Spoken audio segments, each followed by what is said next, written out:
सकाल सकाल बिस्कुट खाई बाहरी पड़िली ट्यूशन।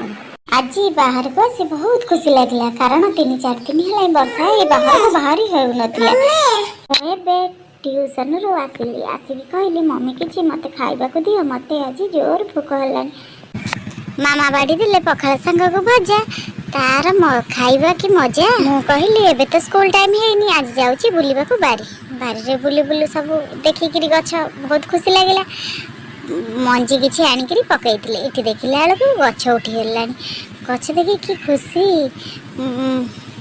गोटे छोटिया लेंबू गछ लगैतिली देखिकिरी बढ़िया लागिला। सी भी बड़ हो जाइछि। एबे देखिबा मामा कोन करचनी। मामा एबे चुली रे भात रोसे करूचंदी।